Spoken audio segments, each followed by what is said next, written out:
이번 시간에서 우리 화석 기록이죠, 그쵸? 네, 화석 기록을 격변설로 해석하는 점에 있어서 좋은 점들에 대해서 좀 집중적으로 살펴봤던 것 같아요. 그래서 화석 무덤 같은 걸 얘기를 했었죠, 그쵸? 네, 네, 그래서 모든 기후에 속한 그 화석들이 한 자리에서 한 동굴에서만 나오는, 이런 것들은 그쵸? 전 세계가 물로 덮여 있었다. 그래서 물이 빠지면서 그쵸? 우리가 이렇게 물 빼보면은 이렇게 그 떠있던 부유물들이 한데 이렇게 엉켜가지고 이렇게 물이 빠져나가는 모습이 볼 수 있잖아요.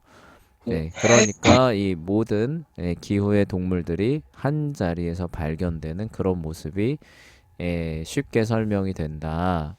그 얘기를 지난 시간에 주로 했었고요. 그래서 여기 균일설에서는 설명하기가 아주 어렵다라는 여기까지 했고, 요 뒷부분을 오늘 진행해 보도록 할게요. 몇 네. 쪽이냐면 257쪽이고요. 한 중간 부분쯤에서 이제 결국부터 시작하는 겁니다. 자, 찾았으면은 재현이가 여기 좀 읽어주세요. 네. 결국 화석 무덤에 쌓인 거대한 화석 퇴적물은 격변설을 뒷받침하는 증거이다. 게다가 오늘날에도 여전히 볼 수 있는 수많은 화석의 존재 자체는 격변설에서 가장 잘 이해된다. 앞에 앞에 단원 7에서 배운 것처럼 화석화 과정은 예외적인 사건일 뿐이지 보편적으로 나타나는 일반적인 과정이 아니다. 정상적인 상황 아래서 죽은 식물이나 동물은 쉽게 부패되고 말 것이다.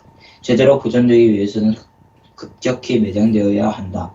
격변설을 어떻게 이런 일이 오늘날 화석 기록에서 볼 수 있는지 정도까지 폭넓게 일어날 수 있었는지를 이해하는 가장 손쉬운 길을 제공한다. 또한 때때로 화석 자체가 아주 급격하게 묻혔다는 사실을 뒷받칩니다. 예를 들어 요아킨 베터 박사는 다른 물고기를 집어삼키려고 하는 물고기의 화석을 여러 차례에 걸쳐 수집하였다. 무로부터 창조, 잡지 12호, 1990년 10월부터 10, 네, 거기까지는 안 읽어도 돼요. 이거, 네, 이 걸은 줄 몰랐어. 네, 네. 일반적으로 이 화석들은 탄산형 자연이나 임상들이다. 불행히도 이 화석들에 관한 사진을 게재할 수 있는 저작권을 확보할 수는 없었지만 이것은 굉장히 색다른 경우임에 틀림없다. 이러한 화석들은 분명히 어느 한순간에 갑자기 보존된 것이다. 곧 한 물고기가 다른 물고기를 잡아먹으려고 하는 순간에 말이다. 각각의 경우 화석은 커다란 물고기의 입속에 부분적으로 들어가 있는 조그마한 물고기를 포함하고 있다. 네, 어떻게 그래요. 네, 거기까지요. 그래서 화석 기록 자체가 그쵸 굉장히 예외적인 상황에서 형성된다는 것을 보여준다는 거죠, 그쵸? 네, 그래서 이제 그 증거 자료로서 물고기가 다른 물고기를 집어 삼키려는 순간에 화석이 든 그런 화석도 있답니다. 네, 근데 여기서 이제 저작권을 확보를 못했다 그랬잖아요, 그쵸? 근데 이거는 저기 책으로 출판할 거니까 저작권이 필요하죠, 그쵸? 네, 네, 우리 같이 강의하는 차원에서 그것을 입증하는 증거 자료로서 인용하는 거는 저작권이 사실 필요는 없습니다. 선생님이 네, 알기로는 그렇거든요. 네, 이거는 출판물로 해서 책으로 내야 되니까 당연히 저작권이 해야죠, 그쵸? 네, 자, 그래서 선생님이 온라인 좀 돌아다니면서 이 사진 자료를 좀 어, 찾아봤어요. 네, 이런 거라고 하더라고요. 여기 보시면은 물고기가 이렇게 있는데 여기 입이 어떻게 돼 있어요? 입속에 조그마한 물고기가 이렇게 있죠. 그쵸? 네, 그래서 이걸 조금 더 확대해 보면 이렇게 돼 있답니다. 입속에 다른 물고기가 들어가서 이제 막 잡아먹히려고 하고 있는데 어떻게 된 거예요? 그, 뭐냐, 이렇게 흙더미가 떠밀려 와가지고 화석화된 거죠. 그쵸? 네, 그래서 요런 것들을 볼 수 있는데 만약에 화석이 천천히 만들어진다면은 이건 어떻게 된 거예요? 물고기가 입을 벌리고 죽었네요. 네. 근데 마침 또 죽은 물고기가 물에 따라 흘러내려오면서 어떻게 되는 거예요? 마침 이 물고기 입속으로 들어간 거죠. 그쵸? 네, 그리고 또 어떻게 되는 거예요? 그 위에 흙이 차곡차곡 또 그 상태로 또 유지가 돼야 되는 거예요. 그쵸? 그 상태로 네, 유지가 되는 상태에서 흙이 차곡차곡 쌓였네요. 그래서 그 화석이 돼야 이런 화석이 나온다는 거죠. 그쵸? 네. 좀 부자연스럽죠. 그쵸? 네. 예, 죽었는데 마침 그 자리에 작은 물고기가 와가지고 또, 그쵸? 예, 자리를 잡고 이런 게 우연의 우연을 거듭해야 이런 화석이 나온다는 거잖아요. 그쵸? 네. 그래서 뭔가 좀 부자연스러운 그런 설명인 모습이 보이는데 이제 격변설에서는 이제 그렇다는 거예요. 그렇지 않다는 거예요. 오히려 이런 게 자연스럽다는 거죠. 그쵸? 네. 왜냐하면 급격히 화석이 되는 과정 가운데서 잡아먹으려고 하고 있는데 뒤에서 뭐가 닥쳐오는 거예요? 홍수로 인한 그 진흙 더미가 닥쳐오는 거죠. 그쵸? 그래서 아 네. 이제 잡아먹었다 하고 앙 하려는 순간 뭐가 덮치는 거예요? 진흙 더미가 싹 그 하면은 아, 그냥 그 상태로 화석화가 되는 거니까 이러한 화석이 나오는 것이 뭐 부자연스러운 현상이 아닌 거죠. 그쵸? 그래서 이러한 화석이 이제 급격히 매장되어야 하는 조건이 만족되어야 되기 때문에 예외적으로 형성이 되는, 그러니까 일반적인 균일설에서 말하는 것처럼 우리가 말하는 일반적인 자연 그런 어떤 그 현상이죠. 현상 아래서 이렇게 형성될 수 있는 그런 어떤 그게 아니다라는 것들을 요런 화석들이 보여준다는 거죠. 네. 자, 그리고 그 다음 단락도 재현이가 좀 읽어봅시다. 선생님 목이 좀 아파서 그래요. 자, 네. 어떻게? 어떻게 이 화석이 생성되었느냐는 관점에서 이것이 이것이 무슨 의미인지를 생각해 보라. 이런 식으로 보존된 커다란 물고기는 한가로이 먹이를 잡아먹는 도중에 죽은 것이 아니며 서서히 쌓인 퇴적물 속에 점진적으로 사로잡힌 채로 수백만 년이나 그대로 놓여 있던 것이 아닙니다. 그런 일은 도저히 일어날 수 없었을 것이다. 그 화석들은 아무런 사전 경고 없이 즉각적으로 내장되었음을 나타낸다. 네, 그래요. 그래서 자, 그 다음 페이지로 넘어가 봅시다. 네, 이처럼 홍수에 요동치는 물결이 거대한 퇴적물과 함께 들이닥쳤을 때 커다란 물고기는 이제 막 먹이를 잡아먹는 순간이었으며 바로 그 먹이를 집어 삼키려는 도중에 파묻혔을 가능성이 매우 높다. 이로 인해 커다란 물고기와 함께 이제 막 먹이로 잡아먹히려던 물고기도 그 순간에 죽임을 당했을 것이다. 모두 퇴적물 속에 급작스럽게 파묻혔기 때문에 그로부터 탄산염 잔해나 인산을 형성하는 과정이 시작되었을 것이다. 마지막으로 세인트 헬렌산이 지질학적인 기록이 신속하게 이루어질 수 있다는 사실을 증명해 주었던 것과 마찬가지로 어떤 화석들은 화석화 과정이 굉장히 빨리 진행될 수 있다는 사실을 증명해 주었다. 네, 아래 그래요. 네, 잠깐만요. 그래서 이제 그 앞에서 선생님이 설명했던 내용들이죠. 그쵸?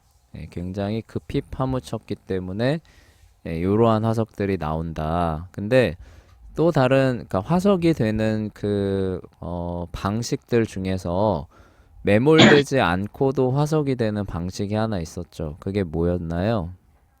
매몰되죠. 네, 매몰되지 않고도 화석이 될 수 있는 과정이 하나 있었습니다. 그게 뭐였나요? 어, 뭐 네, 석화작용 들어봤어요? 석화작용? 석화정, 네. 네, 석화작용은 어떻게 일어나요? 돌이 되는 거 아닌가요? 네, 돌이 되는데 어떻게 돌이 됐었죠? 이게 딱딱하게 굳으면, 그러니까 돌 돌, 성분이 많은 물에 그 이런 유기체가 노출이 됩니다. 그럼 어떻게 돼요? 이게 돌이 그쪽으로 네, 맞아요. 분해되는 그 위치에 돌이 들어가서 치환되죠. 그쵸? 그렇게 해서 만들어지는 게 석화 과정을 통한 화석화 과정인데, 언뜻 생각하면은 굉장히 오래 걸릴 것처럼 생각이 되잖아요. 그쵸? 네, 근데 이 석화 과정조차도 굉장히 빠르게 일어난다라는 것을 보여주는 얘들이 실제로 이렇게 존재한다는 얘기예요. 그래서 여기 그림 8.7에 보시면은 화석화된 물레방아라고 나오는데 이 선생님이 사진 찍어 놓은 거는 좀 그쵸? 어둡게 나와서 잘 안 보여요. 여러분들 책을 보시면은 자, 여기 물레방아가 여기 이렇게 있어요. 그래서 원래대로라면 여기 이렇게 물이 흘러가가지고 요 물레방아를 이렇게 돌리는 이제 그거였는데 마침 이 물이 이 위로 흘러가는 물이 좀 이렇게 석회질이 많은 물이었었던 것 같아요. 네, 예, 그리고 이제 이 물레방아가 이제 더 이상 사용되지 않고 좀 버려졌겠죠. 그쵸? 네, 예, 그래서 사람들이 돌보지 않는 이런 상태로 한 70년 정도를 그냥 내버려 뒀다고 합니다. 네, 예, 근데 그 광물질이 풍부한 물이 계속 위로 흐르니까 여기 위에 그 돌멩이도 이렇게 매달린 거 보이시죠? 그쵸? 마치 석순 석순 말고 그 뭐죠? 위에 생기는 거? 종유석 생기는 것처럼, 그쵸? 네, 예, 돌멩이들이 이렇게 매달려 있는 모습도 보이고, 그것뿐만이 아니라 여기에 있는 그 유기물들의 자리를 뭐로 다 대치되는 거예요? 그 예, 돌, 여기서 그 포함하고 있었던 석회 물질이 다 차지하는 겁니다. 그래서 이 과정이 한 70년 정도 진행됐더니 이 물레방아 전체가 뭘로 바뀐 거예요? 그, 돌로 물, 바뀌어 있었다는 뜻이에요. 네, 네, 70년 만에 이 물레방아 전체가 돌로 바뀌었다는 뜻입니다. 그러니까 어떤 그 생명체 유기체가 있는데 그게 광물질이 풍부한 물에 노출이 됐다면은 물론 뭐 살이나 이런 것들은 그 전에 먼저 부패돼서 없어지겠죠. 네, 네, 우리 뼈 같은 거 있잖아요. 그쵸? 네, 네, 뼈 같은 거 같은 경우는 한 몇십 년 만에라도 어떻다는 거예요? 화석으로 충분히 바뀔 수 있다는 뜻이 되겠죠. 그쵸? 네, 네, 앞에서 봤던 그 거대한 매머드 뼈 같은 거 기억하시죠? 그쵸? 아, 네, 네, 그 거대한 매머드 뼈가 그렇게 다 돌로 바뀌기까지 균일론자들은 한 어느 정도가 걸릴 거라고 추정하냐면은 한 수백만 년 정도는 이렇게 노출되어 있지 않겠느냐. 요렇게 이제 그 이해를 하는 거예요. 근데 실제로 그 발견되는 사례들을 보니까 그렇게 시간이 필요하다는 거예요. 필요하지 않다는 거예요. 필요해서, 않다는 거예요. 예, 몇십 년만 노출이 되면은 그 광물질이 을 풍부하게 포함한 물에 몇십 년만 노출이 돼도 그 전체가 다 뭘로 바뀔 수 있다는 거예요. 그, 예, 돌리, 화석으로 바뀔 수 있다라는 겁니다. 그러니까 그 세인트 헬렌산 화산 폭발 사건에서도 지층이 몇 시간 만에 사람 키보다 훨씬 큰, 그쵸? 지층이 형성되잖아요. 네, 그리고 엄청난 협곡도 하루 만에 형성되고 이러잖아요. 네, 네, 그러니까 굉장히 짧은 시간 안에 이런 것들이 얼마든지 조건만 맞으면은 일어날 수 있다. 라는 그런 사실들을 여기서 보여준다라는 그런 얘기입니다. 네. 그림 8.7과 그림 8.8에 있는 이런 색다른 화석들은 화석화 과정이 굉장히 빨리 진행될 수 있다는 사실을 보여준다. 분명히 이런 화석들 가운데 어떤 물건도 굉장히 오래된 물건이 아니다. 정화는 수백만 년이라는 오랜 세월 전에는 어림도 없는 물건이며 모자나 물레방아도 어, 마찬가지로 그렇게 오래되지 않았다. 그럼에도 불구하고 이처럼 최근에 만들어진 물건들도 화석화되고 있다. 왜냐하면 그것들이 모두 적절한 조건에 노출되었기 때문이다. 격변론자들은 이것이야말로 정상적인 화석화 과정이라고 생각한다. 적절한 조건이 마련되지 않는다면 아무리 오랜 시간이 흘러도 화석은 전혀 형성되지 않을 것이다. 그러나 적절한 조건 하에서는 화석이 짧은 시간 내에도 얼마든지 급속히 만들어질 수 있다고 격변론자들은 생각한다. 네, 그래요. 그래서 적절한 조건이 마련되지 않는다면, 그쵸? 이 얘기가 뭐예요? 앞에서 얘기한 거 뭐예요? 급격한 매립 같은 거죠, 그쵸? 네, 메모리라고 쓸게요. 급격한 매몰이 없습니다. 근데 그 상태로 수백만 년이 흘러도 화석이 형성이 된다는 거예요, 안 된다는 거예요? 안 안 된다. 된다는 거죠. 그냥 다 부패한다는 거잖아요. 그쵸? 네, 네, 그런데 수백만 년도 필요가 없는 거예요. 급격히 매몰만 된다면은 몇 년 만에도, 그쵸? 네, 지층 같은 경우 몇 시간 만에도 형성이 되잖아요. 그쵸?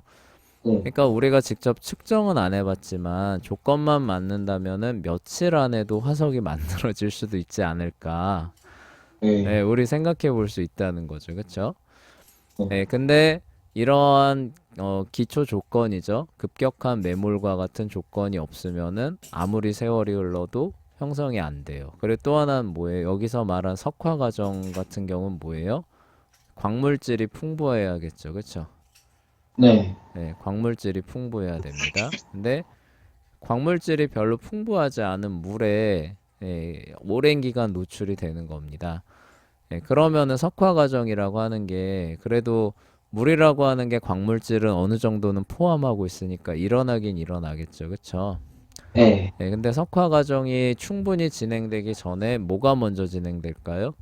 부패가 먼저 진행되겠죠. 그쵸? 아, 예, 그러니까 중요한 거는 시간이 아니라 뭐라는 거예요? 부패를 역행할 수 있을 만한, 그쵸? 적절한 조건이라는 거죠. 그쵸?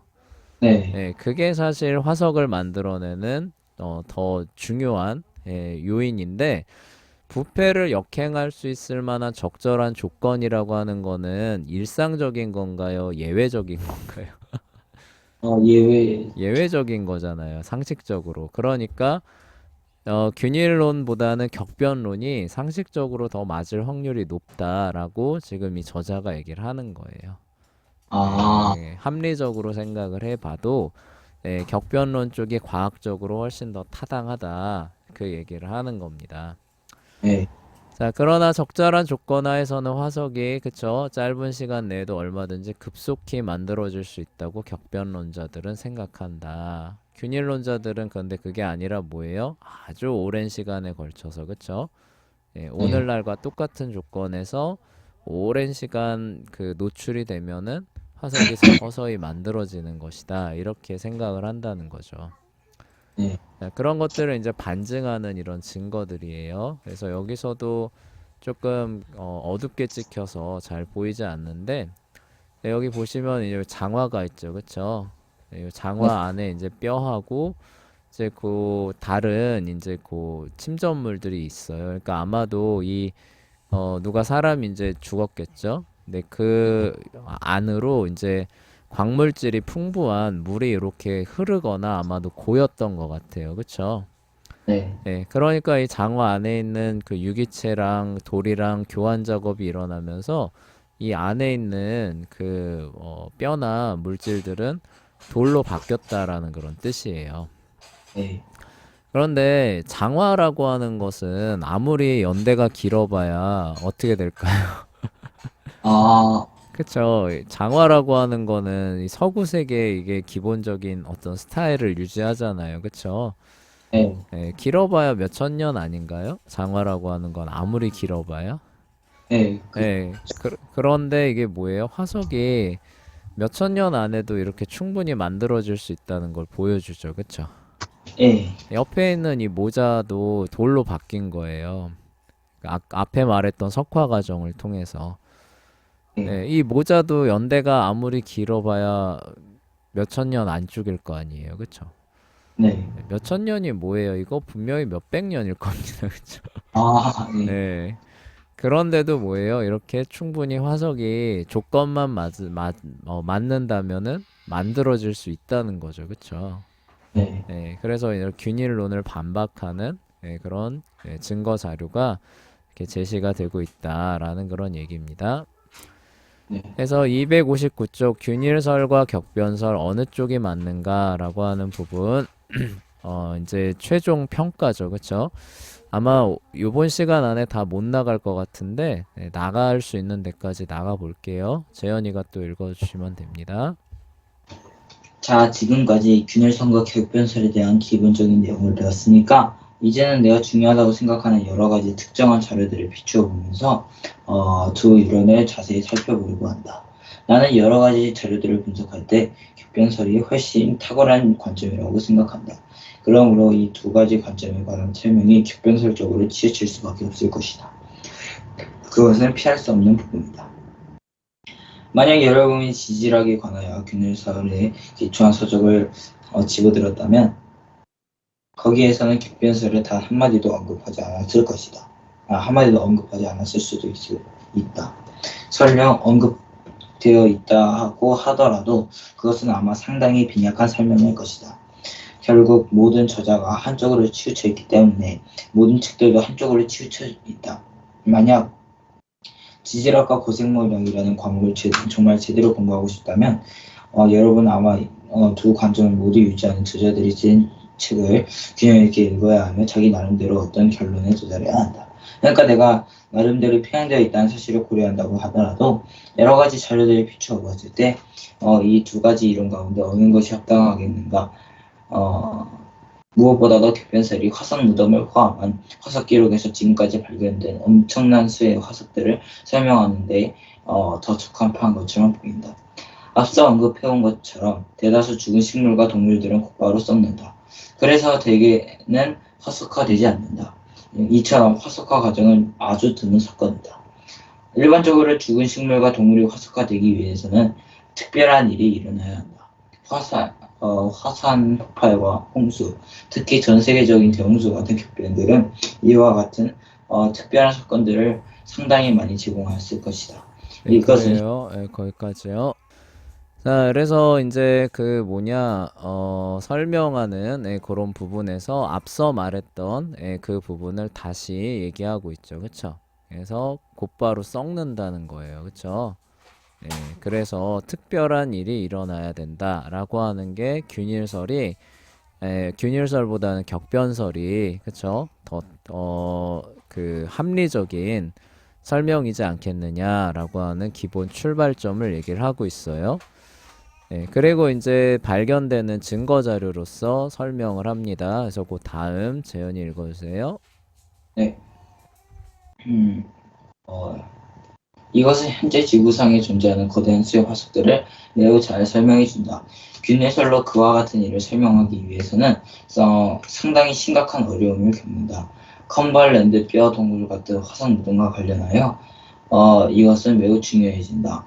어떻게 그토록 다양한 기후에서 살았던 그토록 많은 화석들이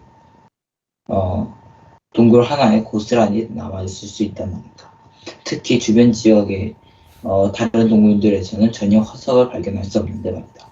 격변설로는 설명이 아주 쉽지만 균일설로는 제대로 설명할 수 없다. 네, 다음, 그래요. 그래서 화석 무덤이죠. 그쵸? 그래서 네, 그러한 사상 가설이죠. 그쵸? 그래서 그거를 가장 뒷받침해 줄 수 있는 좋은 증거 자료로 우리는 화석 무덤을 생각할 수 있다라는 그런 얘기입니다. 자, 그리고 이제 균일설에 기초한 지질 주상도를 한번 살펴보자. 읽어주시면 됩니다. 다음으로 균일설에 기초한 지질 주상도를 살펴보자. 이것은 단지 균일론적 가정들에 기초하여 재구성한 그림일 뿐이라는 사실을 기억하기 바란다. 이 재구성은 여러 가지 표준 화석들을 활용하여 이루어졌다. 균일설에 따르면 지구 역사의 특정한 시기를 대표하는 특정한 화석들이 있다. 예를 들어 사엽충이 표준 화석으로 활용된다. 사엽충은 카브리아기에서 페른기까지 존재했던 것으로 추정된다. 결론적으로 한 고생물학자가 어떤 암석층에서 삼엽충 화석을 발견한다면 이 사람은 그 암석이 캄브리아기에서 페른기에 이르는 시절을 대표한다고 가정한다. 그런데 사육층이 특히 많이 발견된다면 일반적으로 캄브리아기 화석으로 받아들인다. 자, 잠시 동안 한번 생각해보라. 이것이 정말 사실이기 위해서는 삼엽충이 현재에는 멸종되었어야 한다. 무엇보다도 사육충이 위에서 언급한 시대를 대표한다면 그러한 시대 이전이나 이후에는 살아있지 않아야 한다. 문제는 삼엽충이 멸종되었는지 아닌지를 확실히 모른다는 것이다.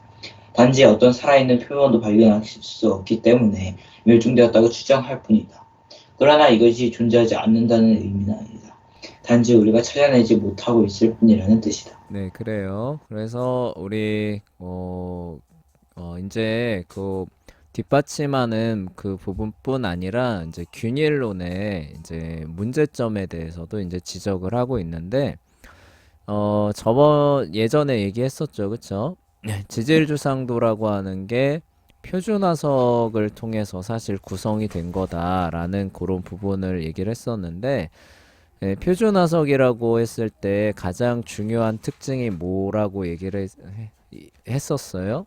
멸종이 되어야 한다라는 부분이 필요하다라는 거 얘기했었죠, 그쵸? 네, 그래서 우리 고려청자 얘기했었잖아요. 선생님이 이해하기 쉽게, 그쵸? 네. 우리가 뭐 어디 유적에서 고려청자가 나왔다. 그럼 그 유적이 고려시대라고 얘기할 수 있는 이유가 뭐예요? 고려청자는 고려시대에만 만들어졌으니까 그렇게 판단할 수 있는 거잖아요. 네. 근데 고려청자가 오늘날에도 동일하게 만들어진다라고 하게 되면은 나온 유적이 고려시대라고 말할 수 있어요, 없어요? 없어요. 없게 되는 거죠. 똑같은 거예요. 표준화석도 이게 왜 그 시대를 대변한다라고 생각하냐면은 그 시대에만 살았기 때문에 이라고 추정되기 때문에 그걸 활용해서 시대를 판정하겠다라는 그런 거거든요. 네. 근데 그 시대에만 살았다는 얘기가 뭐예요? 그 이후엔 멸종됐다는 뜻이잖아요. 네. 근데 멸종이라는 걸 어떻게 우리가 아느냐는 거예요. 아, 네, 멸종을 했는지 안 했는지 알 수 있는 유일한 방법은 뭐예요? 어, 뭐, 찾아보는 거죠, 그쵸? 네. 네, 그래서 발견이 안 되면은 멸종됐다라고 추정을 하는데, 네. 근데 인간이 그거를 정말 완전하게 잘 찾을 수 있느냐는 거예요. 그거 없죠. 그게 이제 문제가 된다는 거죠. 그래서 우리 논리학 시간 때 그 침묵에 의거한 논증이라고 기억나요? 침묵에 의거한 논증. 네, 알죠. 네, 그게 이제 어떤 오류였어요? 이 세상에 무엇이란 없어 이러죠, 그쵸? 그래서 그 네. 근거를 뭐라 그래요? 내가 열심히 찾아봤는데 나는 그런 걸 한 번도 본 적이 없었어. 네, 아, 그러니까 그것은 없는 거야. 이런 게 이제 그 침묵에 의거한 논증, 증거 부족에 호소하는 오류다라고 했었던 거 기억나시죠? 그쵸?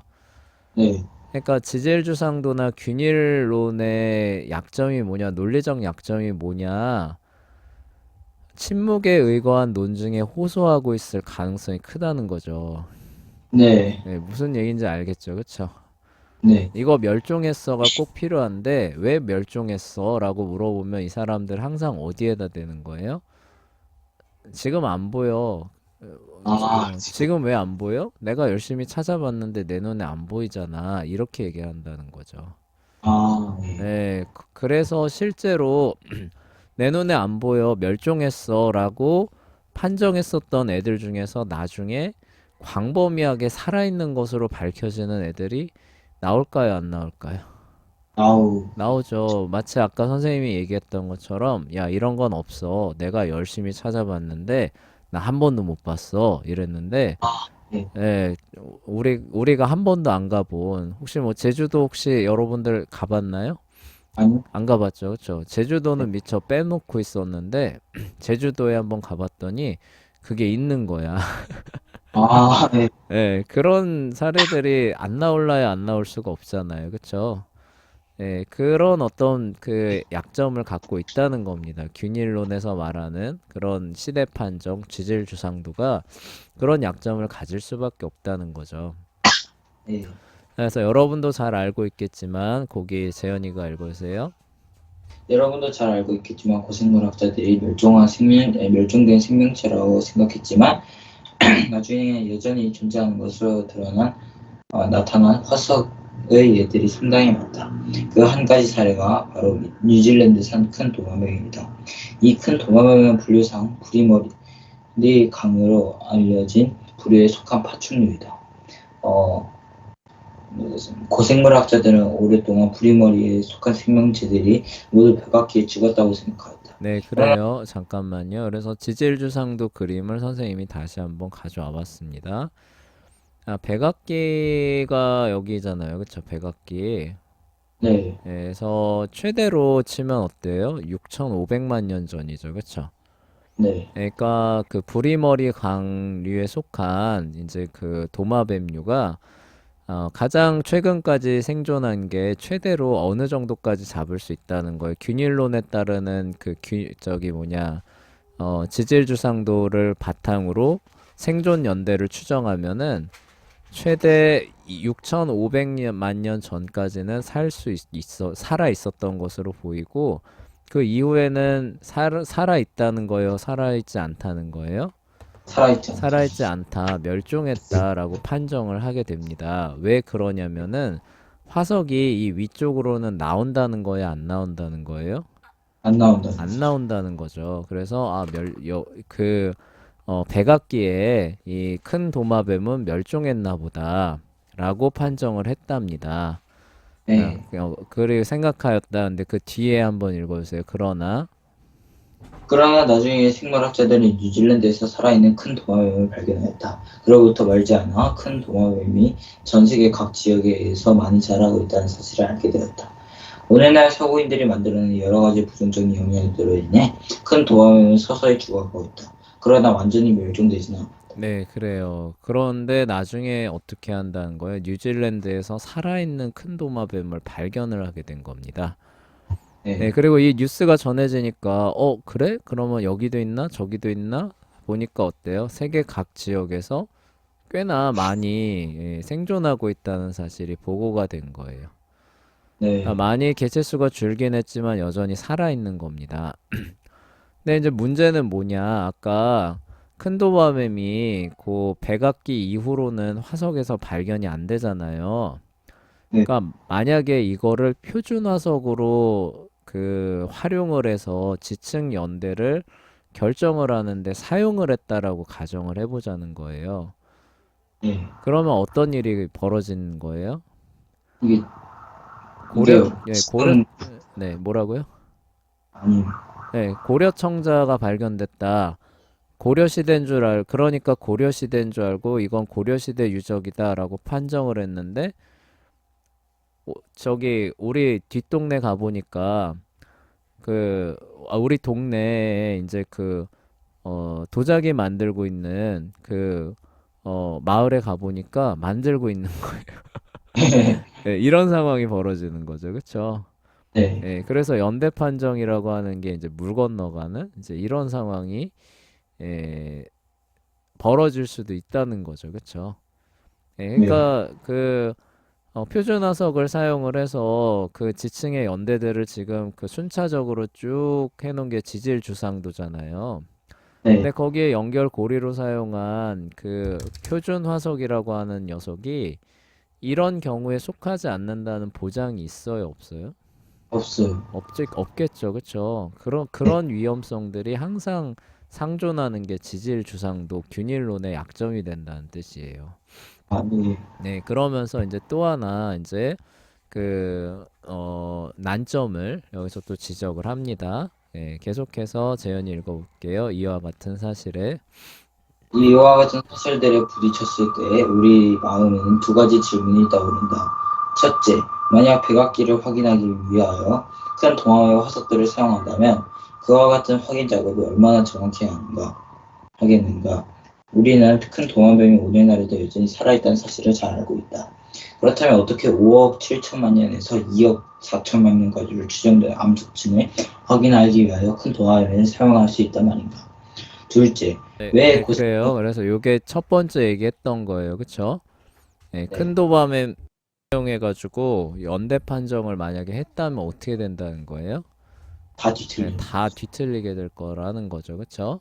자, 그다음 둘째 읽어주세요. 둘째, 왜 고생물학자들이 다른 지층에서는 큰 동화의 화석들을 발견할 수 없는가? 무엇보다도 2억 4천만 년이란 굉장히 오랜 시간들이다.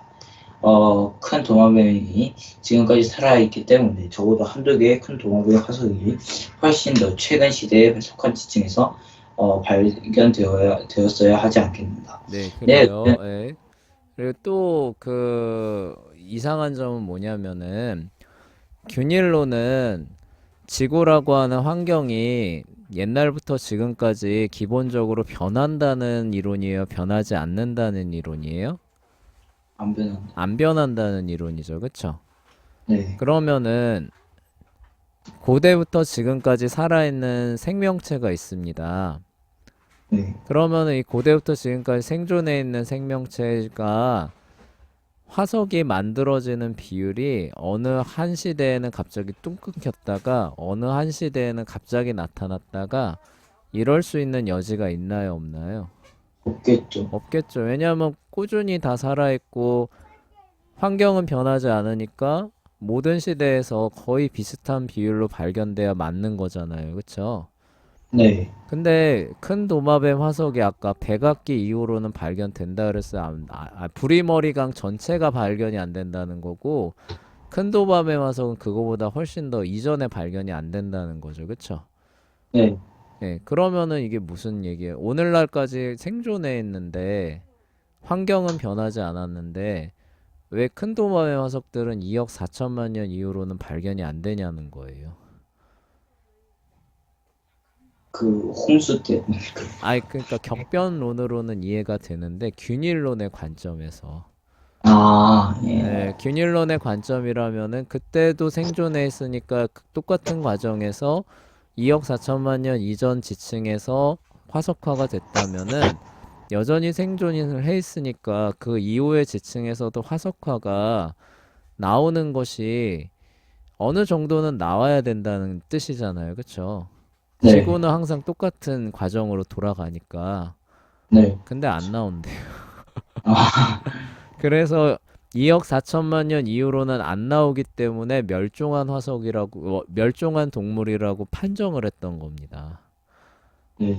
예, 그랬는데, 그러니까 기대를 안 한 거죠. 이게 생존해 있을 거라고 기대를 안 했는데, 뉴질랜드 직접 가보니까 어떻게 된 거예요? 어? 있어요. 이거 살아있네? 하면서 이제, 예, 네, 멘붕이 오는 거죠. 그쵸? 이거, 네, 이거 어떻게 된 거야? 이제 이렇게 되는 겁니다. 네, 예, 무슨 얘기인지 알겠죠? 그쵸? 네. 네, 왜 없느냐? 지금 그 얘기입니다. 그래서 내 의견으로는까지 해볼게요. 재현 읽어봅시다. 내 의견으로는 이런 문제들로 인해 지질 주상도에 대한 전반적인 개념에 의구심이 생길 수밖에 없다. 만약 그러한 지층이 정말로 과거 각각 다른 시대를 대표한다면 백악기 암석층보다 훨씬 더 최근에 속한 암석층에서 큰 도화의 화석이 몇 번이라도 발견되어야 한다. 그럼에도 불구하고 고생물학자들은 그런 화석들을 발견할 수 없다. 그 이유는 무엇인가? 균일론자들은 이 질문에 관하여 만족스럽게 대답하지 못한다. 네, 그래요. 그러니까 격변이 없다면, 그래서 균일적인 원리에 의해서 지층과 화석이 형성이 된다면은, 오늘날까지 살아있는, 생명체라면은, 비율이 줄어들지는 모르겠지만 꾸준히 나와야 된다는 거죠. 그쵸? 네, 근데 오늘날까지 생존해 있는 생명체인데 왜 어느 특정한 층 이후로는 안 나오는 게 발견이 되느냐는 거죠. 그쵸? 네, 네, 이러한 모든 것들이 뭘 가리킨다는 거예요? 지구의 그 지층을 형성한 그런 과정이 동일한, 균일한 과정으로 이뤄온 게 아니라 뭐예요? 굉장히 예외적이고 특별한 어떤 격변적 활동이 있었다라는 쪽을 오히려 가리킨다는 지금 그 얘기를 하고 있는 겁니다. 네. 네, 무슨 얘기인지 알겠죠? 네. 아, 그래요. 시간 때문에 일단 여기까지 하고 다음 시간에 또 이어서 살펴보도록 하겠습니다.